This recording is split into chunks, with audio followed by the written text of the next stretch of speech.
We bring in John Barry, former NBA veteran and now working for the mothership covering the NBA. Good morning, John. We have a question for you to start your morning, and it's a heavy one. Are you ready?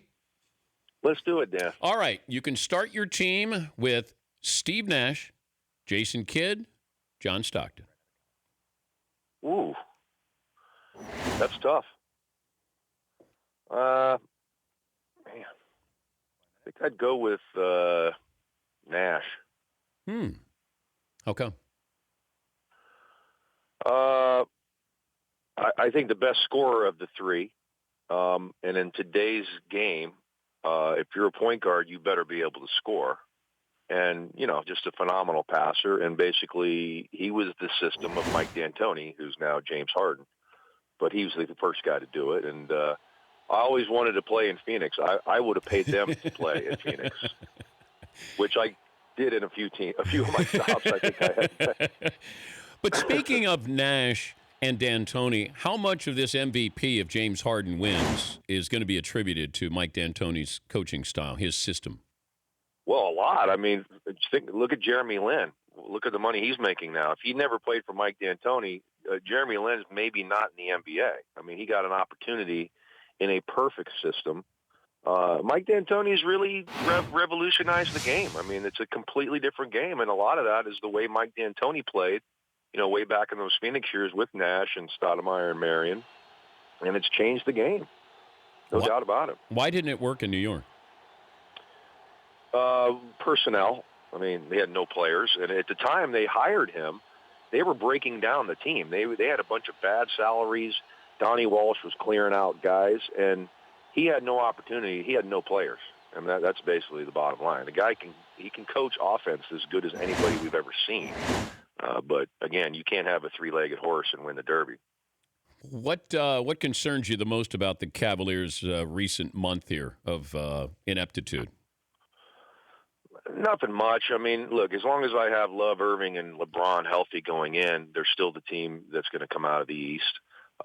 They've dealt with a lot of injuries. Love's just coming back from extended period out. Shumpert's been out. J.R. Smith had been out for the better part of the season. They're incorporating the two Williams guys. They're incorporating Kyle Korver. I don't know if Larry Sanders is going to be a part of anything. I doubt it. But a lot of new pieces and a lot of injuries. Wait, you're not concerned at all? No. Okay. No. Okay. No, if I have those three guys healthy, who's beating me in the East? I know, look, Washington gives them fits. They play them very well. Boston can't beat them. There's no way they can beat this team four times with LeBron James on it. The Wizards, I think, somebody one of these years is going to tap them on the shoulder. It happens to every one of these teams through history where, the Pistons couldn't get by the Celtics, the Bulls couldn't get by the Pistons, and this might be one of those moments. It's going to happen this year, next year, I think, that somebody's going to tap the Cavs on the shoulder and say, excuse me, we're going to play through. You think? Well, I like Boston. I mean, I think they have a great future, obviously, with all the picks. Danny Ainge has done a great job with them.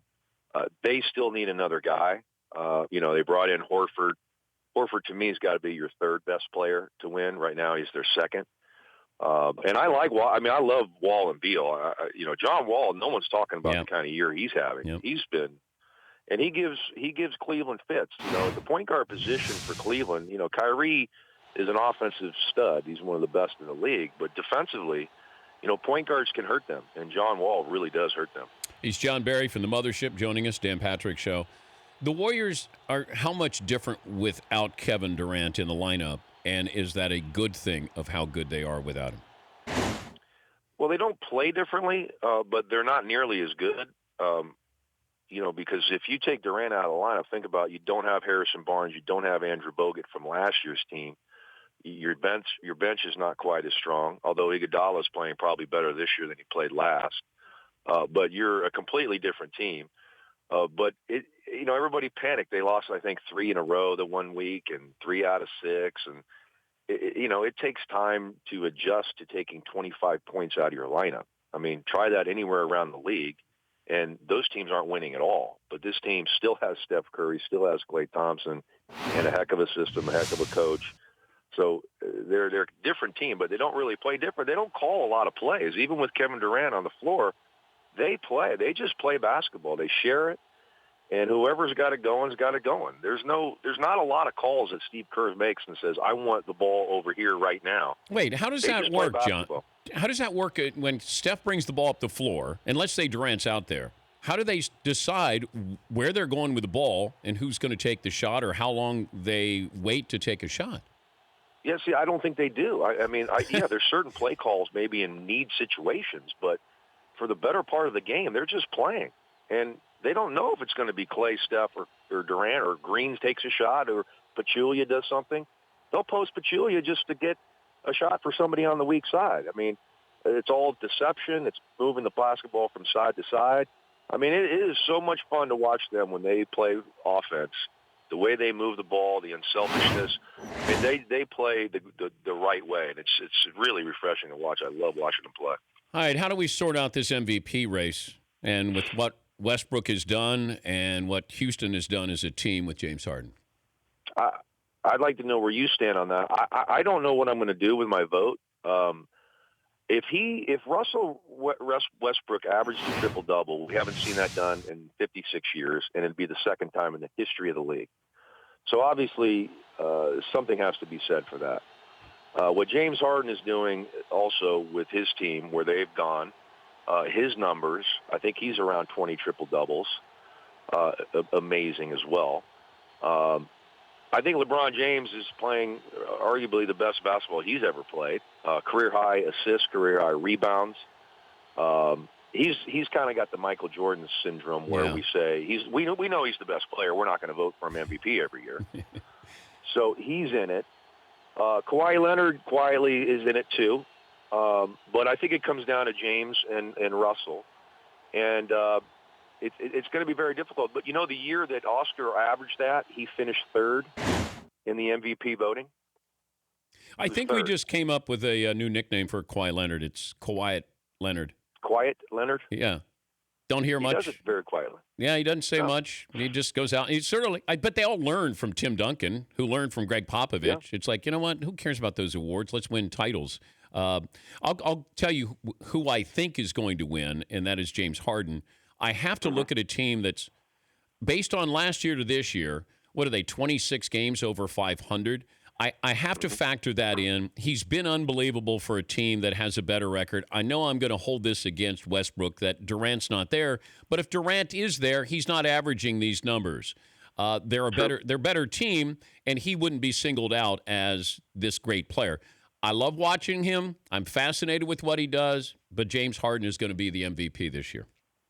Okay, I can buy that. I mean, I think it's going to be tough. I mean, I think they're going to be splitting the first-place votes. Okay, but, John, I don't want co-MVPs. Not everybody gets a trophy here. This isn't Little League. No, I know. I'm just saying you can split first-place votes, but it's how many second-place votes you're going to get is going to be the key. So if somebody, you know, maybe Kawhi sneaks in on some people's ballots to second place, and Russell slides to third, or Harden slides to third, that's what's going to kind of be the difference maker, because I think number one votes are going to be relatively close and split. Steve Nash joins us in a half hour from now. He does. You got to set me up. You got a Steve Nash. Yes, I did. But you said you'd take Steve Nash, so you got a Steve Nash story. Yeah, well, that's good. That's good. Do I have a Nash story? Yeah. Yeah, I'll tell you some other time. Oh. No, just kidding. Did he steal a girl from you or something? No. Hey, I tell you, I was sad about the NCAA. I wanted to see UCLA, Florida, just so LaVar and my dad could sit in the stands together. I mean, it would have been priceless.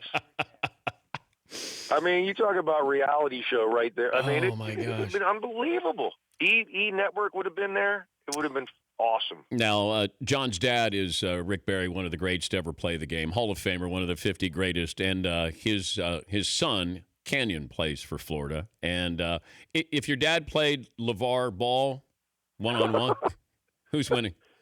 Well, one guy would come out of there alive, probably. I'll take the Ricker. You'll take your dad? Yeah, I'll take the Ricker. He can still play a little bit? I would bet, yeah. I don't know, but yeah. Are underhanded free throws eventually going to catch on, John? No. Is it ego? They should. Yeah, that's all. I mean, I mean, he says about what's more embarrassing, shooting 42% as a professional or shooting underhand? I know. I'm shocked that DeAndre Jordan and some of these other guys just don't say, all right, the heck with it. You know what? Let me go underhand here. What could be worse? You're right. Well, and it helps your team, too, Dan. I mean, come on. You can't even play guys at the end of the game. Yeah. Andre Drummond and these guys. I mean, I don't know. I'd do it. Why not? Do you got travels coming up? How about we put the Knicks on our air Sunday? Yeah. Celtics, Knicks, look out. Would you fire Phil Jackson? Well, I don't know. They need some sort of stability. What is this? Will be year 3 coming up if he stays? But have they gotten better other than Porzingis? Have they gotten better? Yes. No. Would Phil Jackson fire Phil Jackson? Yes. Yeah. I mean, you got to get out of this triangle deal. Oh, I know. I feel bad for Hornacek because Horny's. I do too. Then they're kicking Melo to the curb here, and the Joakim Noah signing was terrible. Rose won't be there next year probably. Mm-hmm. Maybe they'll get Lonzo Ball and Porzingis. How's that? Look, Porzingis to me could be a franchise player, but it's not going to happen until Carmelo's out of there. I agree. Yeah, when Melo leaves, he's fine. All right, well, sell the hell out of that game on Sunday, John, as only you can. You bet. Thank you, buddy. Nice to talk to you, Dano. Always great to catch up. John Barry. The Dan Patrick Show, weekday mornings on Audience.